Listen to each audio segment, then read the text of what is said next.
Alright! Good morning Pilipinas and good morning world! At sa ating makababayang OFW at makababayan natin na nandito sa Pilipinas na walang sawang sumusuporta dito sa ating munting programa, thank you so much, mabuhay po tayong lahat hanggat gusto natin. Well, anyways, tuloy-tuloy na po tayo sa tigbabalita dito ng mga tamang balita at sagutin ang maling information na ibabakalat ng mga fake news peddlers, ng mga anti-Marcos, lalo na doon galing sa mga DDS na mga saltik magkabayan. Yes, dapat silang sagutin. Bakit? Kasi bagayan to sila na lagi pong naninira araw-araw kay BBM at sa Marcos sa may session sa katagal na magkabayan, agal mga paninira, maging totoo yan sa mata ng ibang tao. So dapat silang sagutin kasi ang bagong Pilipinas, bawal po ang mga sinungaling. At siyempre, kasama niyo pa rin si Sir Ivan, ang pinakabulol na vlogger sa balat ng YouTube, pero bibigay sa inyo ng mga totoo at mga preskong balita na kinukuha natin sa kapitbahay na social media. So magandang buhay sa ating lahat mga kabayan and happy Wednesday sa ating lahat. Okay, so before tayo mag-start mga kabayan, well, syempre, as usual, i-check natin ang ating mga viewers na may maraming comment dyan sa baba sa ating comment section, ang ating pong top 5 commenters.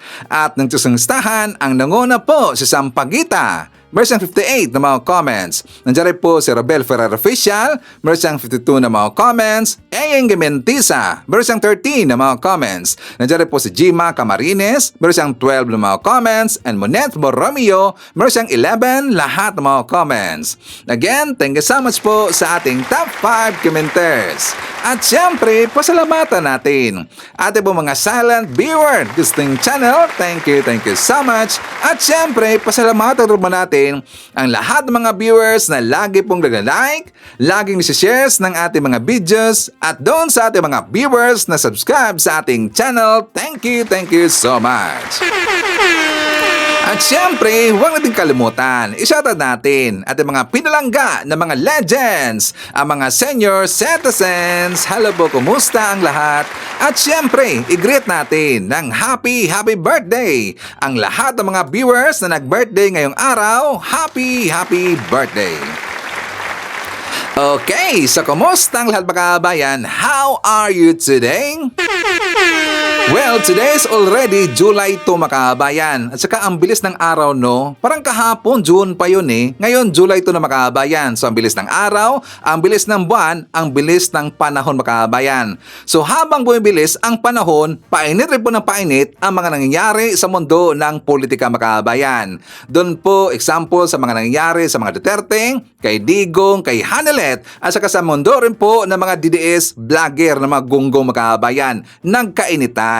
Diba ngayon, naglaglagan na, involved na po yung pera, tungkol doon sa nakuha lang pera sa yung libro po ni Digong Makabayan. Nalaban natin, diba meron pong ibinenta sila, libro ni Digong na meron dang signature ni Digong or Pamilya Duterte, malaki pala ang nakuha na pera ng Makabayan. So sila ngayon ay naglaglagan na. At tinatawag lang ngayon itong si Maharlika na Mang Kanor Makabayan. So parang hindi Mang Kanor, Mother Kanor pala. So para siyang kapariha kay Digong kasi si Digong Mang Kanor. Ito si Maharlika, siya po ay Mother Kanor Makabayan. O, di ba?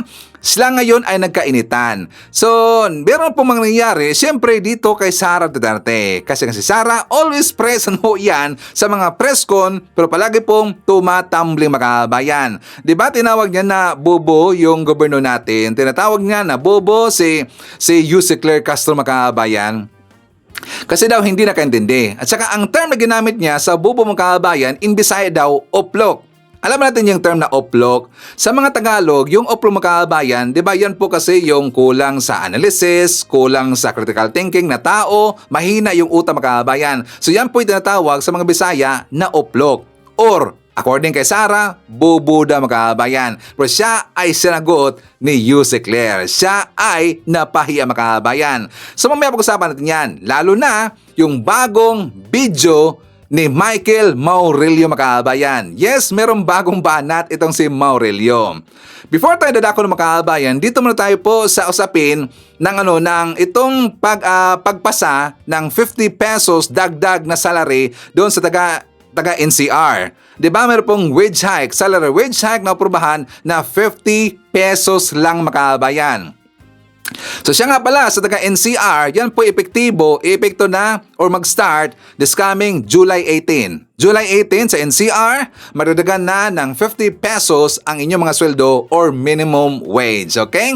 So bakit ko sinabi na 50 pesos lang? Para sa akin yan po'y mababa makaabayan. 'Di ba malit mo yan? 'Di ba magkano lang 50 pesos eh? Hindi naman kasi yan parang kulang yan. Kung pagkain ba yan makaabayan, hanggang dito lang yan. 'Di ba? Ang dagdag na 50 pesos. So hindi kaya yan in 1 month makaabayan. So maraming nagreklamo, umatake yung grupo, ng mga agresibong grupo, ng mga magagawa makaabayan. Yung supporters po nila ni Elijah, nalaban natin si Elijah, yung Elijah San Fernando yata siya makaabayan. Yung nanalo na po na representative. So maraming umatake, lalo na ang grupo nila ni Castro makaabayan. Yung sa mga active chair.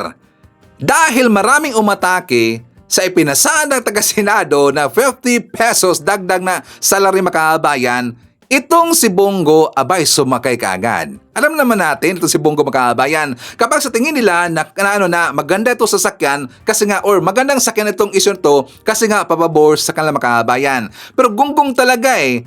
Naalala niyo ba makaabayan na meron pong ipinasa na bill ang taga-house, ang sa kongreso po na 200 pesos dagdag na sweldo makaabayan. Dahil ba natin yan? So ipakita ko lang sa inyong balita. Ito'y nangyari last June 5 yata if not mistaken. So according sa balita makaabayan, Philippine Congress approves 200 pesos minimum wage hike on final reading. At yan po'y nakapasa sa kongreso makaabayan. 200 pesos na dagdag na sweldo para sa mga kababayan natin. Pero yan po ay pinatay dyan sa Senado makaabayan. Ayaw nila. Bakit Sir Ivan? Kasi according po sa mga senador ng mga DDS, sila kasi dito po yung nanguna na hindi ipasa yung 200 pesos dagdag na sweldo makaabayan. Take note mga kababayan dyan sa NCR. Dahil po sa mga DDS sa mga senator, sila po ang dahilan kung bakit hindi nakapasa o hindi naging 200 pesos ang salary hike or dagdag na sweldo para sa inyo. Dahil ho yan sa mga senador ng mga DDS. Ngayon, itong si Bongo makaabayan abay sumakay.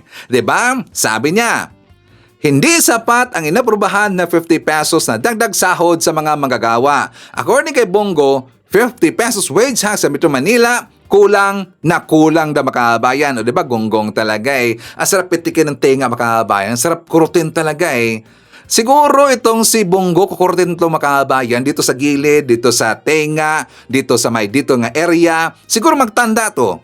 Gonggong talaga eh. Diba, sinto-sinto makaabayan. Sila nga ang pumalag doon, sila nga ang nag-block doon, hinarang nila, hindi nila pinasa yung 200 pesos na dagdag sahod. Ngayon sila yung unang nagreklamo makaabayan. At second, sino reklamo? Ito na po si Mangga. Si Senator Amy Marcos makaabayan. Kasi nga 'di ba sila yung laging nagsasabi na kawawa yung taong bayan, kawawa tayo kasi kulang ang sweldo natin sa Pilipinas. Pero bakit hindi nila inuprubahan yung 200 pesos na dagdag makaabayan na sweldo? O diba, gunggong talaga. Ang sarap pag untok itong dalawa na to eh. Sila yung unang nireklamo, sila rin po doon ang nagharang or humarang sa 200 pesos dagdag na sweldo makaabayan.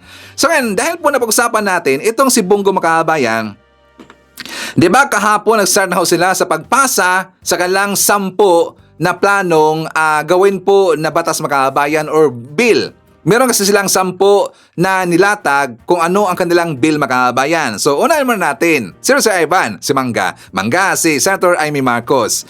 Natatawa ako dito. Bakit? Nakita ko dito sa kanyang final makaabayan or nakaready na po, nakahanda na 10 gawing bill. Dito, di ba, meron pong National Minimum Wage Act, Minimum Wage for Farmers Act, Amendment to Regional Specialty Centers Act, Young Farmers and Fisherfolk Challenge Act, Budget Modernization Act, Revised Cooperative Code. Nandyan po yung AX makaabayan. Di ba? Assistance to Individuals in Crisis Situation, AX Act. Gusto nilang gawing batas yung AX mga kabayan. Meron pa, Sir sa Ivan, ito na po si Bongo. Gusto niya po niyang gawin na batas mga kabayan itong tupad. O di ba ang tupad, nandyan po sa number 9, kanya pong plano na gawin pong batas mga kabayan or ihain niya na bill, Rural Employment Assistance or Tupad Bill. Sino yung ayaw sa ayuda mga kabayan? Di ba sa si Bongo, yung mga DDS na mga senator, ayaw na sa ayuda. Lalo na si Amy Marcos mga kabayan. Di ba lagi niyang kinikritics, lagi niyang binanatan si Speaker Martin Romualdez, yung mga congressman, kasi ayaw ho ni Amy Marcos na mga DDS senators yung ayuda mga kabayan o yung pamimigay ng ayuda. Di ba binabanatan nila yung tupad, binabanatan nila yung AX, meron pang isa mga kabayan, di ba yung AKAP. Ayaw nila ng ayuda. Ngayon sila naunguna na i-fund nila yung mga ayuda mga kabayan. O di ba gunggong talaga, ang sarap pitikin ng tinga eh. Yan kasi ang talagang signature gawain ng mga DDS kapag meron kasing mainit na issue tungkol sa usapin ng pamimigay ng ayuda mga kabayan, sasakyan nila yan. Di ba? Ibabalabas nila na sila ay sasang-ayon doon sa mga nag-iingay po na ayaw ng ayuda. Tas ngayon, kalaunan, sila na po itong nanguna na i-file yung mga pang-ayuda mga kabayan. O di ba sinto-sinto talaga eh. Ang sarap pag untugin mga kabayan. Katulad po kay Sarah, may baka sinto-sinto talaga eh. Di ba? So nga mga kabayan ko, speaking of Speaker Martin Romualdez, kasi meron pong balita kahapon. 'Di ba? Nakita natin na nabigay po ng suporta, majority po ng mga House members sumuporta doon kay Speaker na manatili siyang maging Speaker mga kabayan para po sa 20th Congress, si Speaker Martin Romualdez. So yan po ay sure win na. Sure win na ho na manatiling bilang speaker si Martin Romualdez mga kabayan. So pakita ko sa inyo yung balita. For more details, let's watch this. Hindi pa man nagsisimula ang boxing, tila tapos na ang laban para sa House Speakership. Sure win na raw kasi ang incumbent speaker na si Martin Romualdez. Nananatili pa ring frontrunner si incumbent House Speaker Martin Romualdez sa labanan para sa liderato ngayong 20th Congress. We are certain that supermajority of the incoming 20th Congress supports Speaker Martin Romualdez. And I've been interviewed several times, even at the exception of the 20th Congress. During the oath-taking pa lang at proclamation ng mga members ng 20th Congress, nakita ko yung malakas na suporta talaga kay Speaker Martin Romualdez. And all major political parties, including ours, the Party-less Coalition, I think 57 or 58 of us are supportive of the Speaker Martin Romualdez. Isa si Ako Bicol Party List Representative Alfredo Garbin sa mga unang pumirma ng Manifesto of Support para kay Romualdez, na ayon sa huling datos ay nasa 283 na. Kaya inaabangan din daw ni Garbin ang paghahalal ng 20th Congress House Speaker para matugunan na ang mga issue tungkol sa impeachment ni Vice President Sara Duterte. Isa na nga rito ang hinihinging certification mula sa 20th Congress na willing silang ipagpatuloy ang impeachment proceedings. On the 20th Congress, let's see, tingnan natin kung ano yung direksyon ng House leadership. But of course, I belong to the majority. So any decision that the majority will make, I will support the same. So let's wait for the Speaker to be elected and we can discuss those issues. Isa rin sa mga inaasahang mapag-uusapan sa pagbubukas ng 20th Congress ang Open BICAM campaign o ang mga panawagang buksan ng bicameral budget deliberations sa publiko for transparency. Well, I totally agree. As I've said, it is enshrined in our Constitution. Utos naman talaga ng saligang batas na lahat ng bagay that affects public interest ay dapat bukas yan sa ating publiko. Dati na ring nabanggit ni Romualdez na mas magiging open for public scrutiny ang pagsasaayos ng national budget kung may real-time access through live streaming ang publiko at iba pang stakeholders. Dagdag pa niya, transparency and accountability must be the cornerstones of the budget process, kaya suportado niya ang Open BICAM campaign. Okay, so yan maganda makabayan kasi nga open na dito sa National Budget Deliberation nila para sa usapin po ng budget makabayan. So yan maganda na ito po ay gagawin na ng taga-kongreso. At yan po naisipan ni Speaker Martin Romualdez makabayan. So good news yan kasi si Speaker Martin Romualdez mananatili pa rin pong Speaker dyan sa Kongreso makabayan. So merong mag-iiyakan. Sir Ivan, siyempre yung isang tao na gustong palitan si Speaker Martin Romualdez, si Toby Chanco, di ba umugong yung pangalan ni Toby makabayan na nag-ingay siya nung una, di ba nagtangka na nga siya na siraan po si Speaker makabayan kasi napag-alaman na meron siyang planong palitan si Speaker Romualdez at meron siyang planong tatakbo para po sa speakership race makabayan. Ngayon, iyakan na. Sino pa? Ito pong si Albi Benitez makabayan. Yan po yung napag-alaman na siya pala ay may plano na palitan si Speaker Martin Romualdez. And also, yung husband ni Cristina Frasco makabayan, itong si Doki Frasco. 'Di ba? Yang tatlo na yan po'y hindi mapagkakatiwalaan makabayan. Nakita niyo ba yung post ko dun sa Facebook account natin? Na 'di ba meron kong nilagay doon na mukha ni Toby, mukha ni Albi Benitez, mukha ni Doki Frasco, tapos nilagyan ko ng caption makabayan, snake in the grass. The snakes in the grass. Ibig sabihin, sila yung mga politiko, sila po yung mga allied kuno, kintahay, yung bang taong malapit ngayon, loyal daw kay PBBM, supporter daw ni PBBM, handa daw dipinsahan si PBBM na yung mga traidor. Pag-akala natin sila ay loyal, pag-akala natin sila ay mapagkakatiwala makabayan, pero hindi. They cannot be trusted makabayan. Baka sa Ivan, yung tatlong taong politiko na binanggit ko, si Toby, ito si Doki, ito pong si Benitez, sila po ay konektado sa mga Duterte makabayan. Sila po ay friends sa mga Duterte at hanggang ngayon, konektado pa rin sila sa mga Duterte. Kaya hindi natin sila dapat pagkakatiwalaan makabayan. Si Speaker Martin Romualdez lang po ang dapat nating suportaan at dapat talagang maging speaker.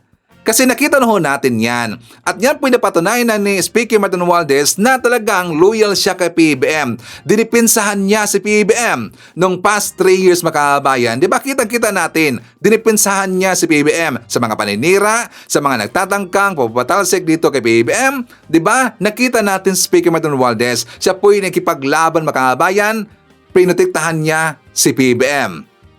Dito rin po sa nalalabi na 3 years ni PBBM, dapat si Speaker rin po ang ating pagkakatiwalaan. Hindi dapat itong si Tobing, hindi dapat si Benitez, lalo na ito pong si Doki Frasco makabayan, na kilala talaga na allied ni Sara Duterte. O, di ba? Again, so yan po'y good news kasi mananatili pang speaker si Martin Romualdez. So jump tayo sa Senado makabayan kasi merong bad news. Ano Sir Ivan? Bad news yan sa mga may ayaw kay kay Senate President Chis Escudero. Sino bang ayaw dito kay Chis makabayan? Ako ayaw ko eh.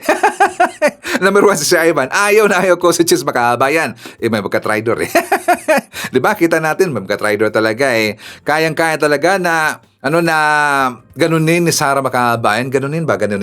Kayang-kaya talaga ganunin ni Sara, no? At saka, siya po'y hawak na hawak talaga sa mga DDS senator. Nakita natin yan. Kaya ayaw po si Ivan kay Chis Escudero. Kasi si Chis, pag ganun-ganun yan makabayan. So, merong bad news. Kasi according po kay Joel Villanueva makabayan, nakalikaw na daw sila ng suporta na 13 plus na yata ang sabi po ni Joel na suportado nila na manatili bilang Senate President itong si Chis Escudero makabayan. Pero siyempre, maraming umalma dyan. Ito muna ang balita.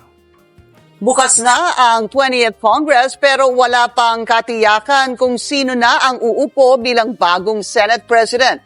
Inaabangan din ng kapalaran ng impeachment ni VP Sara.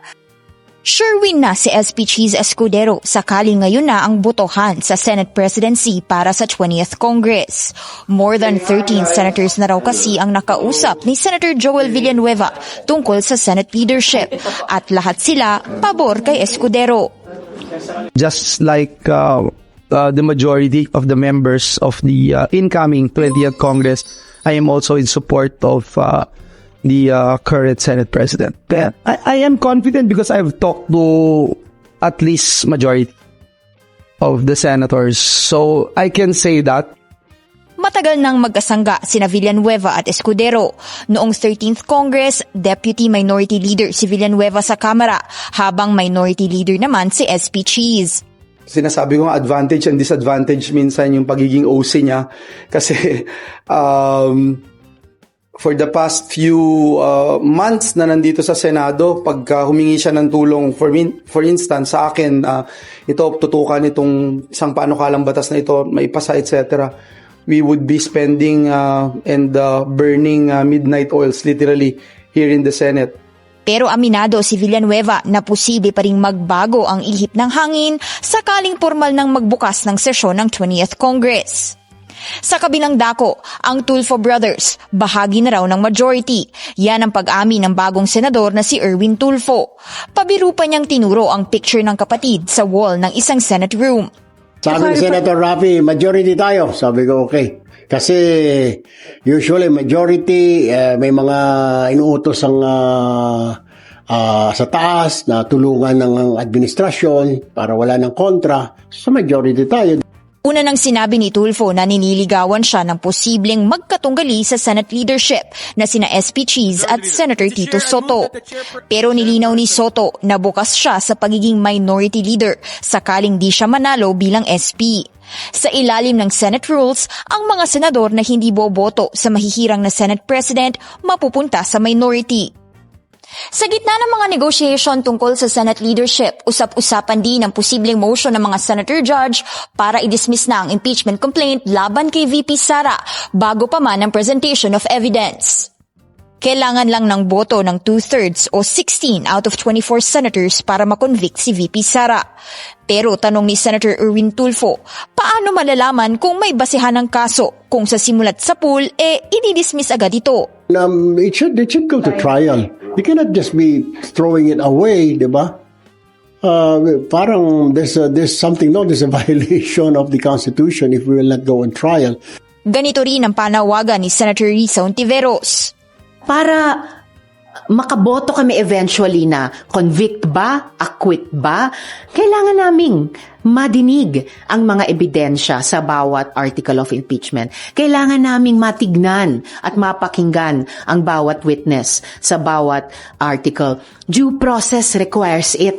At ngayong nagsimula ng 20th Congress, pinaalala ni Ontiveros na dapat nang manumpa ang mga bagong senador bilang senator judges. So, bad news makabayan, kapag makabalik pa bilang Senate President, ito si Cheese Escudero, ang pangit talaga eh. Ako ayaw makabayan. Pero marami ho umalma. Marami hong nagbigay po ng suporta dito kay Tito Soto makabayan. Diba sila si Lacson, nakita ko si Lacson, nakita ko rin po si Subere makabayan. Asa rin si Subere, isa rin po siya sa nag-react.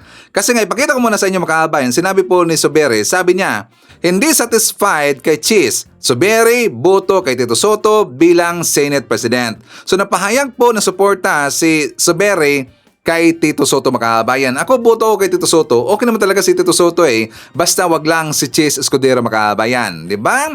So para magkaalaman, kasi kapag si Cheese makabayan, delikado eh. Kasi nakita natin parang kumikiling siya dito sa mga senators, 'di ba? At saka baka ma-dismiss pa or baka i-stop pa yung impeachment trial dito kay Sara makabayan. So much better basta hindi lang si Cheese, okay si Tito Soto makabayan kasi tuloy na tuloy talaga at gusto ni Tito Soto na matuloy ang impeachment trial kay Sara Duterte. Okay? So anyways, before na mag-dyan sa ating news topic makabayan, so share mo natin. Nandyan po si Lilian Lalyabe, Aurora David, Emmy Mapalad, hi to Gima Camarines. Nandyan rin po si Treneng Lozano, Nilo, hi to Lynn Sudo. Nandyan rin po si Euphemia. I-shoutout natin si Maria Midasiplon, Carmela Salinga, hi to Maria Cristina Fernandez Manimbao, Rosenda Aunso Ray Camelia. Nandiyan rin po si Lig Nopnulap. Hi to Jimmy Sabado. Nandiyan rin po si Shirley Risman from Cincinnati, Ohio, USA. Okay. So mga kabahan ko, pag-usapan natin itong si Digong. Kasi nga 'di ba ang bahay nila, napag-usapan natin ito ating mga 2 vlogs ago yata yun o 3 vlogs ago, na yung bahay ni Digong ibinibinta ni Hanilet. Siguro dahil po ito sa galit niya sa mga babae ni Digong, mga kabayan, kaya na siya po ay nag-decide na ibenta yung bahay ni Digong, yung lumang bahay, mga kabayan. So ngayon, di ba nakita natin yung for sale ng una, pero kalaunan, mga kabayan, tinanggal kaagad yung for sale. Di ba sabi ko drama lang yan? Kasi imposible na yan ay ibibenta ni Digong, mga kabayan. Kasi nga maraming bahay itong si Digong. Naalala niyo ba yung pinakita po na ebidensya ni ng mainstream media, ni Trillanes, na umabot daw ng 41 lahat na properties meron itong si Digong, mga kabayan. Ang ibang properties ipinangalan niya doon sa kanyang anak, sa meron po mga ibang tao, mga kabayan, para siyempre para hindi ito masilip ng AMLAC or sa salin, mga kabayan, hindi ito makikita. So ipinangalan niya sa ibang tao. Or baka meron pa siyang ibang mga bahay, properties na nangalan or ipinangalan under sa KOGC, mga kabayan. Di ba marami pong nasabi ng mga analyst niyan, mga experts na kilala ito kay Digong, marami hong nagsasabi na marami talagang properties itong si Digong. So, itong si Sara Duterte, diba siya po ay nagsabi, sinabihan daw niya, itong si Hanilet na wag na lang daw ibenta yung bahay, kundi gawin na lang daw museum, mga kabayan, para daw makita ng mga supporters kung anong nakalagay or anong nasa loob, kung saan daw kakain, saan daw tutulog or natulog itong si Digong, mga kabayan. Pero siyempre, iba ang tingin dito sa mga experts. Iba kasi ang tingin dito sa mga analyst, mga kabayan. Kung bakit ganyan, yan lang po ay drama. Para sila ay mag-ingay, mga kabayan. Para man po makuha ng awa galing sa mga supporters nila, di ba? Tapos ipapalabas nila na nabinta na, sold out na, meron daw nakabili na billionaire, tsaka may narinig ako parang doktor yata ang sinasabi ng mga kababayan, nabili na daw ng doktor. Yan lang po ay pambubudol, mga kababayan. Yan po ay fake news. Hindi yan totoo. Hawak pa rin po ng mga Duterte ang bahay ni Digong. At kailanman, hindi nila yan ibibinta, mga kabayan, kasi meron ho yang parang memories kasi. Di ba meron ng memory ang bahay na yan. So nga, mga kabayan ko, the other day, may sinabi kasi si Pulong Duterte. Di ba meron sinabi si Pulong Duterte during sa kanyang pabisita doon kay Digong, kasi sinabi niya, tinanong niya ito si Digong na okay lang ba daw sa kanya na ibenta ni Hanilet yung bahay nila doon na luma, mga kabayan. Nag-react agad itong si Digong. Ayaw niya, mga kabayan. Bakit daw niya ibibenta? Bakit daw ibenta ni Hanilet? Meron naman daw bahay itong si Hanilet, mga kabayan. Hanggang lumabas itong sinabi ni Digong na sinabihan niya pala itong si Hanilet na maghanap na lang sila ng ibang boyfriend. Alam niyo ba kung ilan po sinabi po ni Digong, mga kabayan? 13 lahat pala ang babae ni Digong na mga girlfriends, mga kabayan, included itong si Hanilet. Diba? Sabi dito, maghanap na kayo ng ibang boyfriend. Rody Duterte tells Hanilet 13 lovers to move on. Diba ang dami, mga kabayan? 13. Diba? Bangkanor talaga eh. Diba sabi ko sa inyo, naalala niyo ba yung napag-usapan natin si Digong na ang kanyang putotoy, pinag-aawayan ng mga DDS vlogger ni Alpotera, diba? Sabi ko dahil po doon nag-away-away sila, dahil po lumabas itong girlfriend ni Digong na yung si Jassy, yung isa tinatawag lang na Alpotera, meron yung isa yung si Konsihala, di ba? Tapos sabi ko, hindi lang yan. Baka meron pang iba, mga kabayan, na mga babae. So hindi talaga tayo nagkamali. Maraming babae si Digong.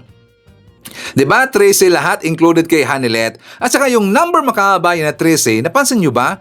13, di ba? Meron kasi tayo parang nakasanayan na parang pamahiin, mga kabayan. Na kapag 13 kasi na number, sabi nila na malas daw yan Di ba? Di ba kapag 13 na number, kapag makarinig tayo ng 13 na number, malas daw yung number niya, mga kabayan. Kaya siguro minalas si Digong kasi 13 lahat ang kanyang babae. 13 malas na numero, mga kabayan. Kaya minalas itong si Digong. So ang gusto ni Digong na i-dispatchar na lang kanyang mga girlfriend kasi siguro na inaisip-isip niya na totoo yung mga sabi-sabi na malas yung 13 na number mga kababayan. So merong advantage dito. Sino si Ivan? Siyempre merong happy, CP. Di ba CP mga kababayan? Talagang sabi-sabi nila na nalink daw dito kay Hanelet. Naghihintay na lang itong si CP na itong si Digong, ibigay na lang ni Digong kay CP itong si Hanelet mga kababayan. Di ba? So malaki siguro tawa ni CP mga kababayan. Kasi si CP, siyempre interesado dito kay Hanelet. Alam mo natin si Hanelet, siyempre mapira yan di ba? Millionaire, so yan, si Hanelet makabayan. Di ba, according nga kay Digong, maraming bahay, may mga negosyo, at saka yung pera ang noted na pera ni Hanelet, according kay Digong, umabot daw ng 200 million pesos makabayan. Yun lang daw ang noted. Hindi pa natin alam yung iba makabayan. Kasi nga 'di ba, may sinabi si Trillanes na kasali daw dito na nabigyan itong si Hanelet ng drug money na pumasok doon sa joint account ni Digong at saka ni Sara Duterte makabayan. At meron pang ibang joint account, ito dang si Hanelet at saka itong si Kitty Duterte. O 'di ba? 200 million lang ang dineclare. Pero hindi pa natin alam yung iba makabayan.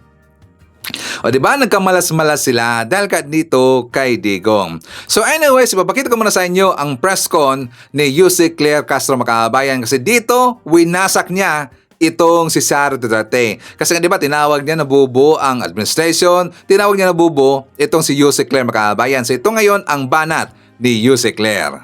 Last week or over the weekend, hindi ho na itago ni VP Sara ang kanyang, should I say, exasperation. Sa palitan po ninyo ng kuro-kuro tungkol sa kung ano ba ang personal at official trip.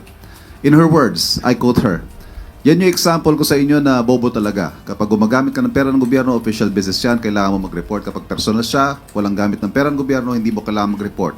So ganun lang yan kasimple na kailangan ko pang explain. May buntong hininga pa po sa dulo.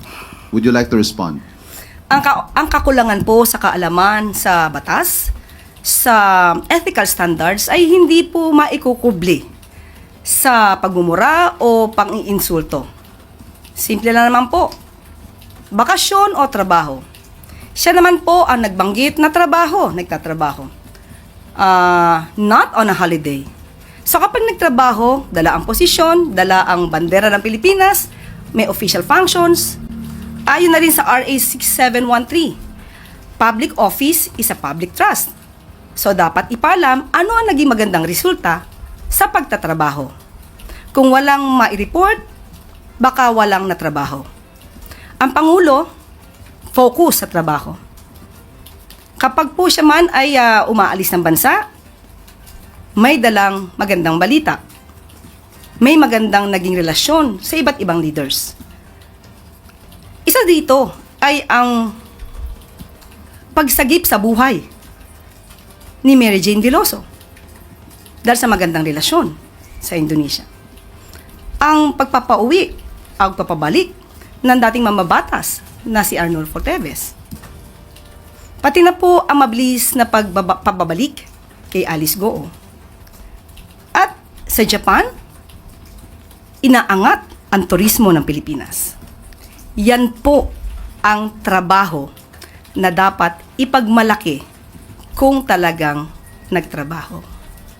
No, English sa bobo. Oh, diba? Hindi pa niya alam yung English ng bobo. Bobo eh. Diba? Hindi alam English ng bobo. Sus, kunwari pa kayo wala kayong ChatGPT dyan, ha? My gosh. My gosh talaga mga ka-clear. Ayoko yung stupid kasi masyado siyang, gusto ko yung maganda pakinggan, pero bobo, Magandang pakinggan pero bobo pa rin ang dating. intellectually challenged. Yan, mas maganda yan, ha? Yan, sige. Okay, masasyad. Yan. Bakit? Kasi napintasan ka sa pagsasabi mo ng bobo. Hindi dahil dapat nanggagaling sa tulad mo na vice presidente, nanggagaling ang salitang bobo. Diba? Kaya, pagbigyan na natin si Atty. Larry Gadon, kanya yun. Kanya lang yun. Bagay sa kanya magsita nun. Sa'yo, vice presidente, dapat sana hindi. But, ikaw yan eh. Ikaw yan. You can say anything you want. You can do anything you want. Kahit mambatok, manampal, mangsuntok ng sheriff. You could do that. You did already. Diba? That's the point. Diba? Wait, ito, di ba? Gusto natin. So, pinipintasan niya ibang tao na bobo kasi matalino siya. Parang ang hirap kasi magsita ng bobo. Ang bobo. Diba? So, ito yung mga clear. Ayusin natin to, ha? Ayusin natin. Please, help me. Ha? Hindi pwedeng, parang hindi bagay magsalita or mamintas na bobo ang isang tao kung ang nagsasalita, bobo rin. Diba? Hindi bagay yun. Salita ka ng bobo, tapos ikaw pala mismo bobo. Ha? Hindi pwede yun. Mahirap yun. Kaya, nung namintas siyang bobo, ang mga tumataligsa sa kanya, matalino siya. Ha? Dapat wala ng question mark itong aking title. Tama, mga clear? Logic ba tayo doon? Ha? Di pwede may salitang bobo ang mas bobo. Di pwede may salita ang bobo na kamukha niyang bobo. Diba? So, since nagsabi siyang bobo, ang mga kumakalaban sa kanya, so, matalino siya. Tama? Kasi, so, style natin ngayon, matalino na vice-presidente. Ba? According kay Yusek Claire Makabayan, hindi daw alam ni Sara Duterte ang meaning ng bobo. Kasi bobo eh. Di ba? Sakto talaga eh. Kasi nga, bobo siya Makabayan. So, hindi niya alam anong meaning ng bobo. Tapos meron siyang separate na video Makabayan. Ito si Sara na gamamit na siya ng term na uplok. 'Di ba? Alam mo 'yan ng mga Bisaya kung ano ang ibig sabihin ng uplok Makabayan. Yung kulang sa kulang. Parang kulang talaga sa analysis eh. Yung hindi marunong gumamit ng critical thinking, basta sugod ng sugod kaagad Makabayan, pero hindi ginagamit yung utak. Parang ganun yung uplok man kaoy. Parang ganun sa mga Bisaya, 'di ba? Or bubo man kaoy. So 'yan ang ginagamit ngayon ni Sara. So gagamitin natin ang term na uplok sa kanya Makabayan. Babalik na natin kasi kitang-kita natin eh, 'di ba? Si Sara may pagka-ubob talaga eh. So gagamitin natin ang kanyang ang kanyang ginawa or kanyang ginamit ngayon na term na uplok. Well, gagamitin natin sa kanya Makabayan. Ito si Sara Uplok Duterte. Sakto kayo yun. Sara Uplok Duterte. Mas bagay yun eh. Siya kasi yung Uplok Makabayan. Kasi pag-usapan natin, ito pong isa na kanyang kauplokan Makabayan, itong si Sara.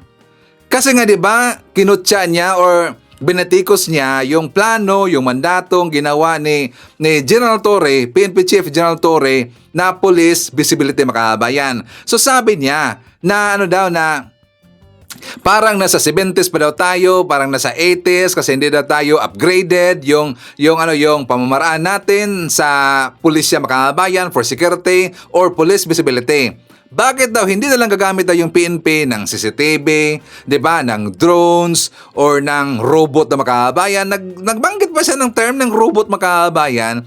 So ngayon siya po sinagot ni General Torre. Siya ngayon ay inimbitahan ni Torre doon sa Krame para makita niya yung kagamitan ng PNP Makabayan. Alam niyo ba, na high-tech na ho ngayon ang PNP? Pero siyempre, yung mga kagamitan ng iba ng PNP, hindi yan basta-basta ang gagamitin sa yung mga usual lang nila na lakad Makabayan, yung mga surveillance, yan po sa mga daanan natin. Okay naman talagang sinabi ni General Torre. Agree ako sa sinabi General Torre. Dapat police visibility. Dapat mismo yung mga police Makabayan. Kasi kapag meron ng mga drones, nakaupo lang ho sila, di ba?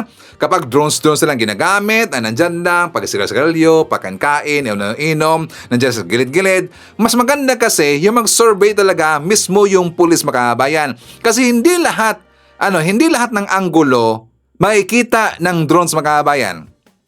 Di ba alam ho yan ang mga drone user? Hindi lahat ng anggulo makikita yan. Lalo na sa mga sulok-sulok Makabayan. Kasi ang drones, hindi naman yan, di ba, masyadong mababa. Kasi nga kapag masyadong mababa, makita yan ng mga kriminal. Makikita ho yan ng mga tao, bakit may drones? Bakit marang nag-survey itong drones sa to, di ba? So mostly, ginagamit ang drones sa matataas ng konti Makabayan. So hindi lang masyadong makikita yung nasa gilid-gilid. 'Diba? So advantage talaga na merong pulis na pupunta doon mismo na magposte mga kabayan. Yan pong ibig sabihin ni Torre, 'di ba? Okay talaga ang police visibility. Pero siyempre nakatulong rin po yung drones, lalo na kapag merong hahabulin ng mga kabayan. Advantage diyan ang drone kapag meron ng hahabulin. Kasi siyempre ang police hindi kagad po makatakbo or malayo yung gap. Makatulong diyan yung drones mga kabayan. Pero doon sa kanya sinabi na robot, abay, mukha yata ang gusto niya na gawing sci-fi mga kabayan. Baka gusto niya siguro ng Robocop. Diba gusto niya sa Robocop mga kabayan? Doon nga sa dokumentary ng China, nakita niyo ba yung dokumentary mga kabayan ng China na meron na silang hindi pa yun totally talaga registered as police robot. Hindi pa yon kasi kulang pa talaga kulang pa mga kabayan. Pero ipinakita na ho nila yon, parang gin-showcase lang ng taga-China na meron silang nagawa na robot, parang pulis na yung dating, pero kulang pa ho yun, kulang na kulang. At saka marami pang dapat gagawin doon. Ang China nga hindi pa gumagamit lahat ng robot mga kabayan, tapos sa Pilipinas gusto na ni Sara na gagamit tayo ng robot, parang Robocop. Diba? Gonggong talaga Yan talaga ang dapat tawagin natin sa term na uplok na busy mga kabayan. So siya po'y inimbitahan ni General Torre. Gusto ni Torre makita niya yung kagamitan ng PNP. Matapos ang pagpuna ni Vice President Sara Duterte sa isa sa mga utos ni PNP Chief Nicolas Torre, inimbitahan ng General ang bise sa headquarters ng pulisya para makita ang mga pasilidad doon. Noong nakaraang linggo, binira ni Vice President Sara Duterte ang utos ni PNP Chief Nicolas Torre III na paramihin ang police visibility sa kalsada. Minaliit yan ng bise. Andun pa rin tayo sa 1980s, 1970s na magpatrolya ang mga pulis sa daan. Dapat ang ginagawa ng Pilipino, I'm trying not to utter the word BOBO May drone, may robot, may CCTV, napakaluma na yan ng CCTV, at napakarami pang iba na pwede mong gamitin, pwede mong i-harness from the universe para gumaling, gumanda, at umayos ang trabaho ng pulis. Bumuelta riyan si Torre. Nagpasalamat siya sa pagpuna ni VP Sara at bukas daw ang PNP sa mga ganyang ideya. Pero yung CCTV at drone na suggestion ng bise, hindi naman na raw bago. Ginamit na raw talaga yan. Meron tayo dyan drone, nandyan ang mga CCTV, interconnected ng mga CCTV, andyan ang ating mga body cameras, at marami pang iba. May mga radio tayo dyan, nabigay lahat ng PNP, Kasabay niyan, niyaya ni Torre si VP Sara na bumisita sa headquarters ng pulisya. Well, the Vice President is always welcome to visit us here in Camp Crame to see kung paano natin ginagamit ang teknolohiya sa pagpupulis natin. Wala pang tugon ang bise sa imbitasyong yan ng PNP Chief. Diba? So palpal mga kabayan, napahiya si Sara. Inimbitahan siya ni Torre pero ayaw niya mga kabayan. Napahiya, parang natakot yata Diba? Maraming gamit ng PNP. Do you think hindi upgraded ang PNP mga kabayan? Diba? Ipinakita na ho nila na, diba? Naalala niyo ba na meron silang event yan na nag-showcase sila mga kabayan. Ipinakita doon, nilatag nila yung gamit ng PNP. Ang gaganda nga ng mga drones ginagamit nila, yung military grade talaga ng mga na drones mga kabayan. Military grade, ibig sabihin yung matagal malubat, tsaka high precision, yung camera, at saka mabilis po patakbuhin mga kabayan. Siyempre pang military yun Meron silang resolbahin po ng mga criminal or krimen, 'di ba? Mga military grade na ho na mga drones ang ginagamit niyan. Do you think yung mga mga natural lang or mga usual lang na drones na nakikita natin gagamitin diyan? Hindi, iba mga kabayan. Iba yung mga nabibili natin diyan sa mga market na mga usual na drones ginagamit po sa mga pang-camera, 'di ba? Pang-vlogging, iba mga kabayan. Iba rin po yung drones na pang-military grade. Iba 'yon kasi talagang pang-tactical yung mga kabayan. So, hindi kasi alam ni Sara na meron na palang ganyan ang PNP mga kabayan. So, pikat sa kanya. Siya ay napahiya mga kabayan, 'di ba? Gusto niyang sisiraan ang gobyerno natin. Gusto kasi niya na sisiraan niya itong si General Torre. Kasi nga itong si Sara, galit na galit yan kay Torre mga kabayan, 'di ba? So anyways, before na magpatuloy, i-shoutout muna natin. Nandiyan po si Edmond Ramos. Shout out sa kanyang anak na nag-graduate the other day, mga kabayan. Congratulations kay Patricia May Ramos. Hi to also sa kanyang magandang misis na si Pearly Ramos ng Estrella Burgos, Montalban. Kasama rin po natin si Leonida Wibrecht, Matita Bitoon, Ido Javier Channel from KSA. Hi to Corazon Resurrection, Freddy Guzman, Danilo. Nandiyan po si Shirley Risman, Cinderella Gonlevo. Hi to Lucy Vaporoso, Elmer Pinaranda, Leonardo Asteliero Aspernito. Hi to Sir Jaime Garcia and Derek Arwina Argilies and Derek William Mayo. Okay.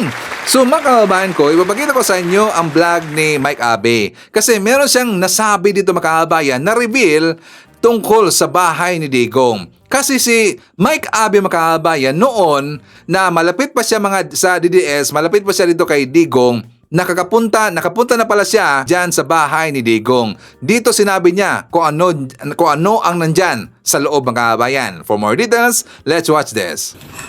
Bakit kaya ang lumang bahay ni former President Duterte na kulay green ang gate na madalas kanyang pinupuntahan ng siya ay nandito pa, ay ibinebenta na ngayon at napakalalaki nung nakalagay na house for sale?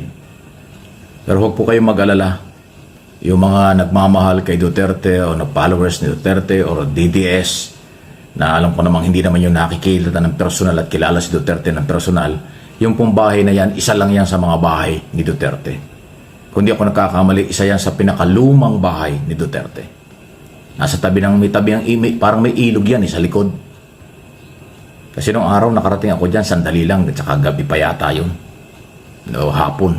Medyo madilim na Medyo liblib na lugar yung yun. Hindi mo rin talaga aasahan na yung isang noon ay Mayor Duterte ay nandun ang bahay sa gilid nung parang may sapa o ilog. Pero ngayon nga po ay may nakalagay daw na house for sale. Baka wala nang nakatira. Kasi si Pulong may sariling bahay. Mansion nga ang bahay ng mga yan Si Baste may bahay din. Si Sara may bahay din. Di ba? Yung kanya namang common law wife, may sarili din bahay yun. Mayaman yun si Hanilet. Daming negosyo nun. Di ba nung panahon ni Duterte Presidente, sabi niya nasa 200 million ang asset niya si Hanilet. Daming negosyo niyan nung araw pa. So, may sarili din bahay yan.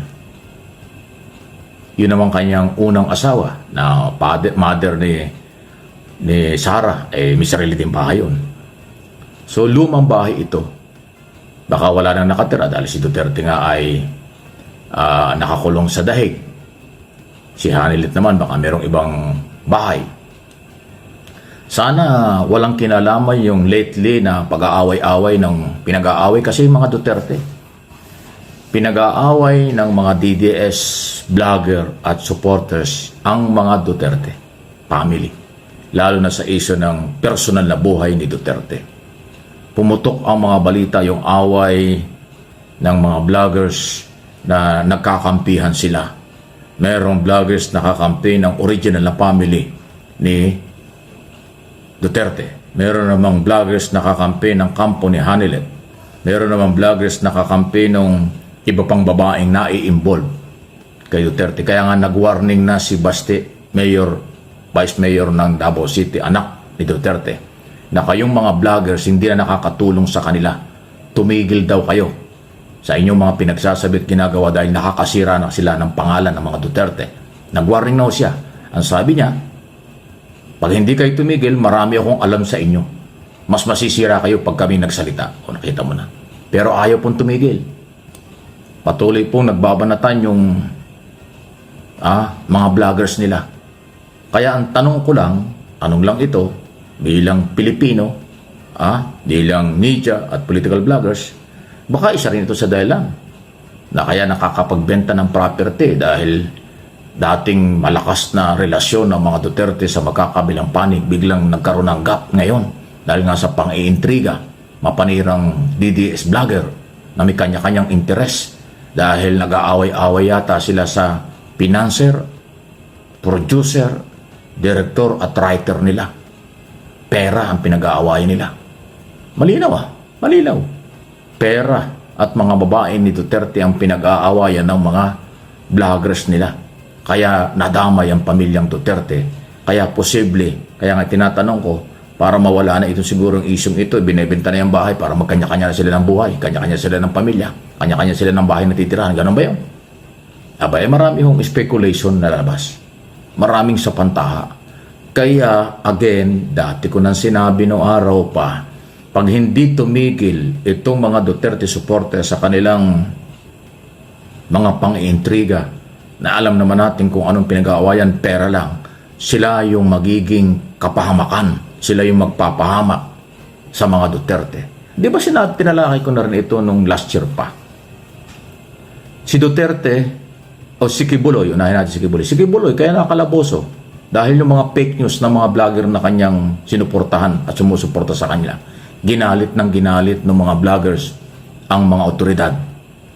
Kawalan ng respeto sa mga otoridad, sa pulis, sa NBI, sa DOJ at sa ating korte. Dahil yung ginagawa nilang fake news at kakakampi kay Kibuloy, pineke nila si Kibuloy kung ano-ano mga sinabit, naniwala naman yung mama. Kaya parang nag-rebelde at ayaw sumuko. O ano nangyari? Nahuli rin. Kalaboso. Nakatulong ba yung mga vloggers? Wala. Nung nagkakagulo na, nawala na yung mga iingay na vloggers eh. Ay yung mga personalidad na taga SM Minay, ang iingay nung hindi pa nang kakaroon ng operation at paghuli kay Kibuloy, ang tatapang sa mga press conference. Pero nang actual lang na mag-operate ang PNP, nawawala na sila doon. Pati mga vlogger nila, bag ang buntot, nagtaguan yung iba. Kaya ang aking analysis at opinion, yung mga vlogger na yan, ang sumira at nakasira kay Kibuloy kasi napahamak si Kibuloy. Napaniwala nila yung mama, na sila ipuproteksyonan at tama ang ginagawa. No one is above the law. Patay kang bata ka. Bagsak sa batas. Ito rin si Duterte, ganun din. Marami rin vloggers naniwala. Yung Duterte, yung kasing Kibuloy vloggers at Duterte vloggers, hindi naman ako nakakalayo. Sila rin. Anong ginawa nila? Pinagtanggol ang kaliwat kanan kahit na mali ang ginagawa ni Duterte, kinonsente. Ngayon, dahil no one is above the law, nakasuhan, kinulong. Nung nakakulong ngayon, nakatulong ba sila? Hindi rin. Lahat ng mga vloggers na nagtanggol sa kanila, parehong sila rin, at sa tingin ko, opinion ko, sila ang nagpahamak. Kaya nakakulong yung magkaibigang Duterte at Kibuloy. Ngayong nakakulong na, wala ka nang narinig, pinag-aawayan nila. Yung mga babae pa, umano, nakaibigan at malapit kay Duterte, kung ano man ang relasyon, hindi ko na alam. Diba? Dahil sa pera na nanggagaling umano doon sa kailang mga pinagtatanggol. Nag-away-away sila. Nakita mo na yan. So, balik tayo doon sa pagbebenta ng bahay. Ano ngayon sasabihin ng mga DDS? Sasabihin nila, wala ng pera ang mga Duterte kaya nagbebenta ng bahay. Kalokohan yun. Kaya ibinenta siguro dahil wala na si Duterte, hindi na nakatira doon eh. Kung sino nakatira doon, baka naghanap na rin ng ibang bahay. Kasi maraming bahay yan, si Duterte. Kung di ako nagkakamali, ang sabi sa akin ni Kibuloy noon, 2 bahay na naibigay niya kay Duterte nung araw pa eh. Kahit nung pagkatapos ng term niya na bilang presidente, may bagong bahay pa rin eh. So, hindi ko mawawalan ng tirahan si Duterte. May mga bahay na iba yan. Nakapront lang yung lumang bahay niya na merong kulay green na gate. Yun ang akala ng marami. Pero maraming taga Davao na alam nila may mga iba pang bahay si Duterte. Kaya huwag kayo mag-alala, hindi titira sa kali si Duterte. Ang kanyang pamilya hindi maghihirap. Magaganda ang bahay niyan. Ay nga kay Pulong pinakita na nga sa social media nung nakaraan lang, di ba? Mansion, isang compound. Di ba? Ayan lang ho yan. So, kung totoong ibinebenta, totoo man o hindi, ano ba ito? Para saan ito? Baka sabihin ng mga DDS, kawawa naman si Duterte, nagbebenta na ng bahay. Hindi nyo alam ang totoo. Kawawa naman, wala ng pera, kaya nagbebenta ng bahay. Hindi rin totoo yun.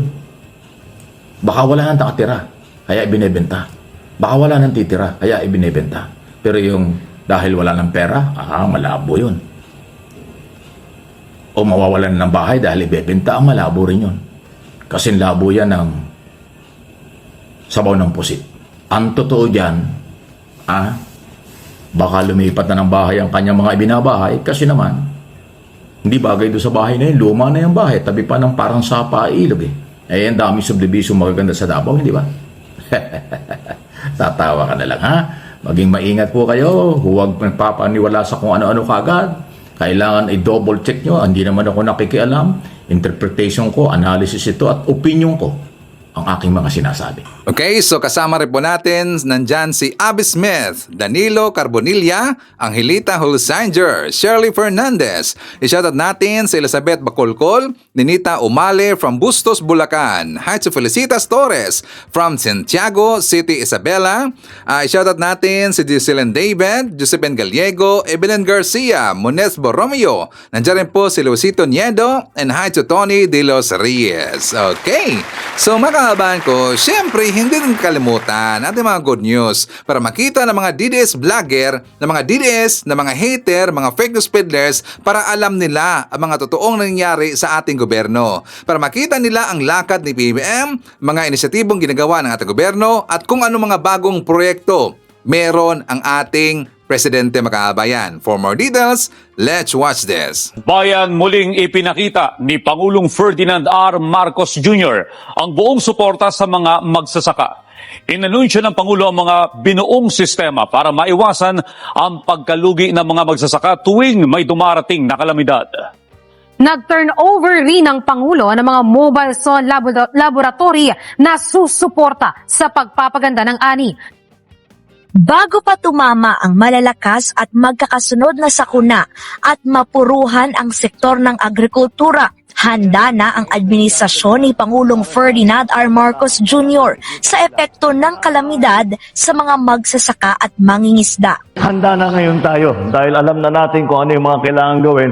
Nailagay na natin ang mga iba't ibang sistema sa DA, sa NFA at sa hanggang sa local level ay handa na tayo. Inayos na namin ang sistema para hindi naman masyadong mahirapan ang mga farmer natin. Sa pakikipagpulong sa mga magsasaka sa Nueva Ecija, tiniyak ng presidente ang pagbibigay ng suporta sa mga magsasaka. Ipapako ng gobyerno ang procurement price o presyo ng palay na binibili sa mga magsasaka. Layo nitong maiwasang malugi ang mga magsasaka anuman ang presyo ng bigas sa mga palengke. Patuloy ang pamamahagi ng mga binhi, abono at iba pang farm input. Makabagong teknolohiya tulad ng ipinagkaloob ng 16 na mobile soil laboratory kanina. Laboratorio ito na iikot sa iba't ibang lugar sa bansa para magsuri ng lupa. Para mapag-aralan kung ano na ba ang pangangailangan, ano ba ang tamang pagbigay ng ayuda, ng pesticide, lahat. At pati na kung ano na ang lagay, ano na ang sitwasyon doon sa lupa na tinataniman ninyo. Para mag-maximize tayo doon dumami ang ating production. Kailangan natin pumasok sa mga bagong teknolohiya. Dahil yun, kailangan talaga natin para maging yung bawat ektarya natin, mas malaki ang yield, mas malaki ang ani. Siniguro rin ni Pangulong Marcos ang pag-aabot ng insurance. Danyos ito sa masisirang ani sakaling tamaan ng matinding bagyo, El Nino o sakit. Pinalawak natin ang coverage ng ating mga insurance. Bukod po, pero pagka talagang nasira na yung planting season at hindi na makabawi, ay magbibigay kami ng subsidy para makatawid lang hanggang sa susunod na planting season. Ngayong taon, nasa 20.46 million metric tons ang target na produksyon ng palay. Nais ng administrasyon na mabawasan ang pagdepende sa pag-angkat ng pagkain habang tinitiyak na kumikita ng disente ang mga magsasaka. Patuloy lang ang aming ginagawa para lahat ng tulong na maibigay natin sa ating mga mangingisda, sa ating mga farmer ay gagawin natin. Darating din tayo sa araw na hindi na tayo masyadong umaasa sa importation. Ngayong araw, pinarangalan din ang mga individual, grupo at institusyon na may natatanging ang pagsisektor ng agrikultura sa ilalim ng Gawad Saka. Isa rito si Bong Cajes mula Davao del Sur mula sa pagiging magsasaka at naglalako ng gulay. Pinasok na niya ang poultry at dairy farming matapos makatanggap ng suporta sa DA.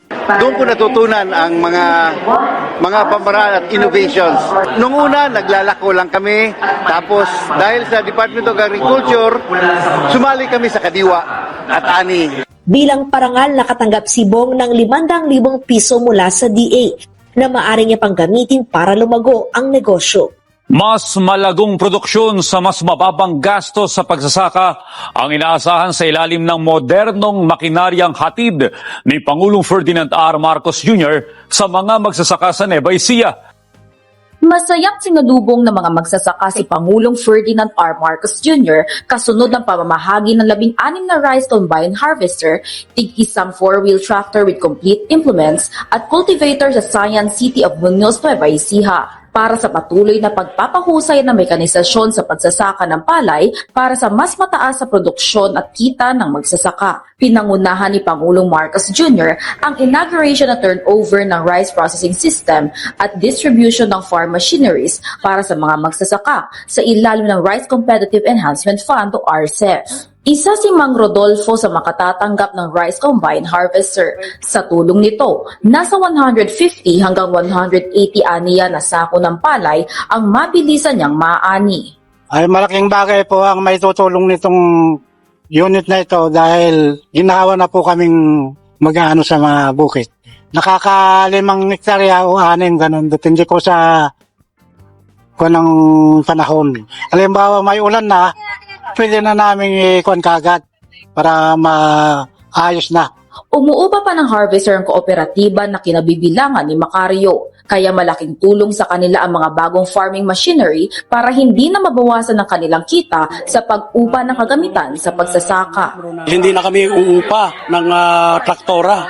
May sarili na pong traktora ang cooperative at makakatulong po ito sa mga membro at sa mga magsasaka. Madadagdag na po sa kita namin. Malaki po ang may babawas sa gastusin ng ating mga magsasaka. Unang-una, ito po ay napakalapit. Hindi na po sila pupunta sa malayo dahil nandito lang sa aming syudad itong Rice Processing Center. Sa pangunguna ng Philippine Center for Post-Harvest Development and Mechanization o PhilMec, layan ng rice mechanization component na pababain ang production cost ng humigit kumulang 2 to 3 pesos kada kilo sa pamamagitan ng paggamit ng angkop, efficient at kompletong sistema ng mechanized production technology. Hangat ang Administrasyong Marcos Jr. na babawasan ang post-production losses o mga nasasayang na ani ng mga magsasaka ng tinatayang 3 to 5% gamit ang post-harvest facilities.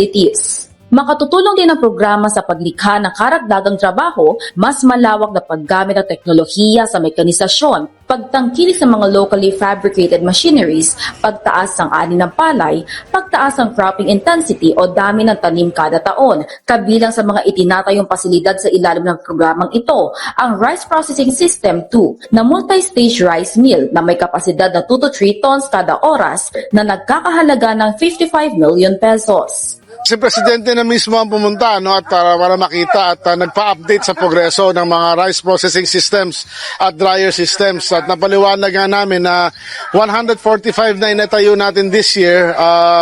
Out of that, mga 95 ay completed na. The remaining will be completed in the next 3 months. So malaking bagay yun sa next harvest season. Kabilang din sa ipinamahagi ang 2 recirculating dryers na may kakayahang magpatuyo ng hanggang 12 tons bawat batch. May kabuuang halaga ang mga dryer na 8.66 million pesos. Ayon sa DA, mahigit 200 na ang na-procure na drying systems nationwide at madadagdagan pa ng 100 para i-deploy ngayong taon. Layunin ng administrasyon ni Pangulong Ferdinand R. Marcos Jr. na palakasin ang kabuhayan ng mga magsasaka, mapaunlad ang agrikultura at maisulong ang modernisasyon ng sektor agrikultura sa Pilipinas. Mabibili na rin sa mas abot kayang presyo ang well-milled rice sa nationwide implementation ng Bagong Bayaning Magsasaka o BBM Rice sa Agosto. Patuloy na dumadami ang opsyon ng mga Pilipino sa abot kayang bigas.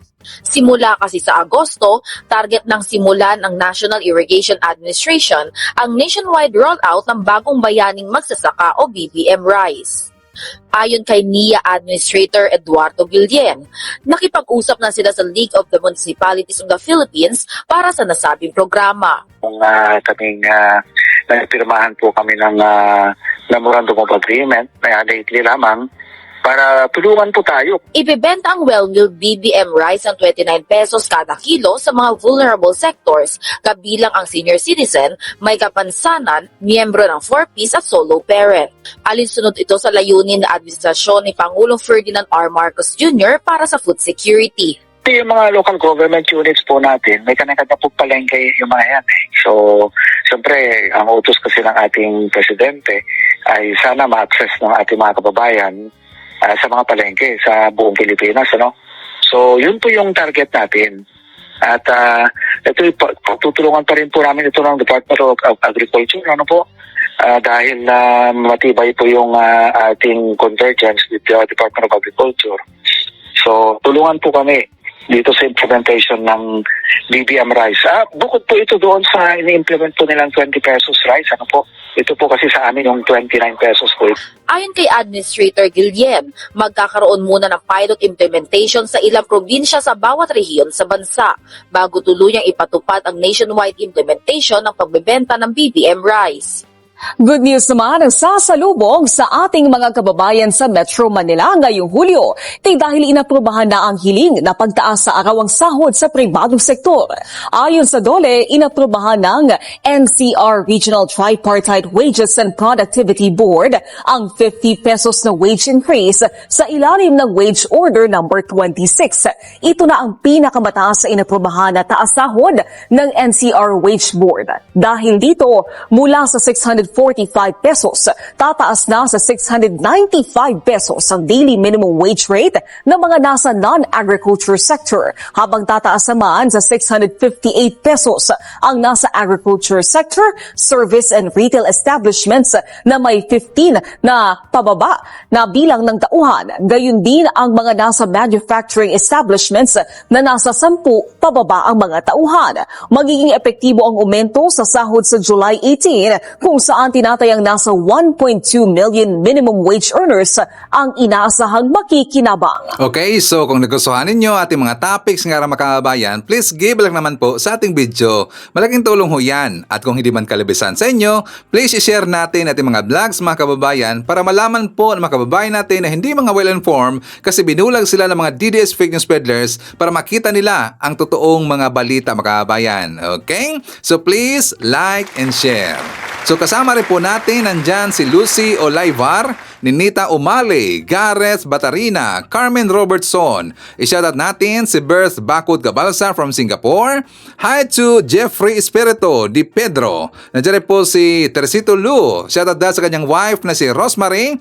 Daughters, yung mga anak si Chichi in Dubai, Kim Loder in Qatar, and Fahrenheit Lu in Makati. Shoutout rin po sa kanyang sa kanyang mga apo na si Elijah May Dulce and Sean McLaren si Lu.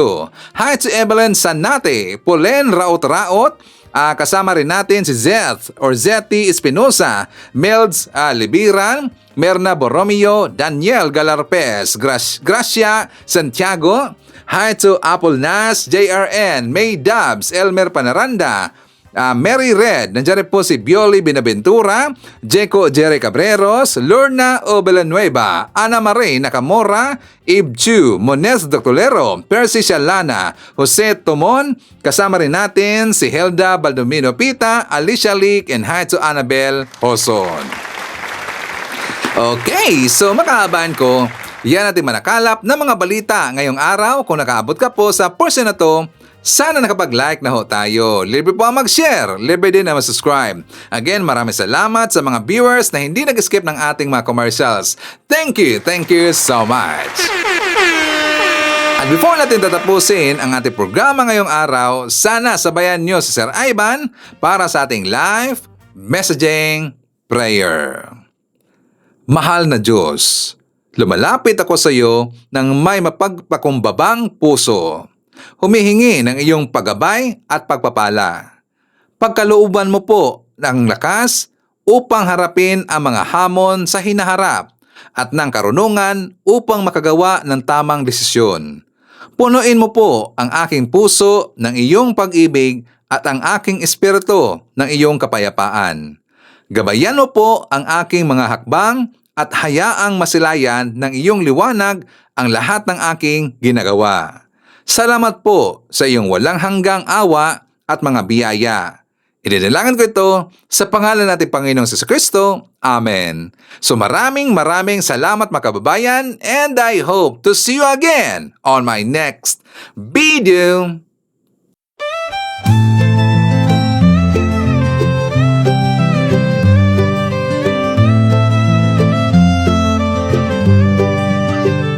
Sa bawat pagsikat ng araw, ikaw ay nandyan. Tinig mong matatag, sa amin ay gabay. Pag-asa ng bayan, pangakong totoo. BBM, isa kang totoong tao. Sa mahirap at api, ika'y sumusuporta. Tapat mong paglilingkod, lahat kami nakakita sa iyong pamumuno. Bayan ay umaangat, bagong Pilipinas, pangarap ay tapat. Ikaw ang aming BBM, Pangulong matapat. Sa puso ng masa, inaangat ating watawat. Sa hirap at ginhawa, ika'y kasama. Pilipinas ay babangon, dahil ikaw ang pag-asa. Mula Luzon, Visayas, hanggang Mindanao, boses mo'y umaabot. Dala ay pag-ahon, magtulungan, magkaisa. Sabi mo sa lahat, para sa bayan, ikaw ang aming alamat. Ang pangarap mong bansa, taas noo masagana. Manggagawa't magsasaka, binigyang halaga. Serbisyong totoo, hindi pagpapanggap. Ang puso ng bayan, ikaw ang hinahanap. Ikaw ang aming BBM, Pangulong matapat. Sa puso ng masa, inaangat ating watawat. Sa hirap at ginhawa, ika'y kasama. Pilipinas ay babangon, dahil ikaw ang pag-asa.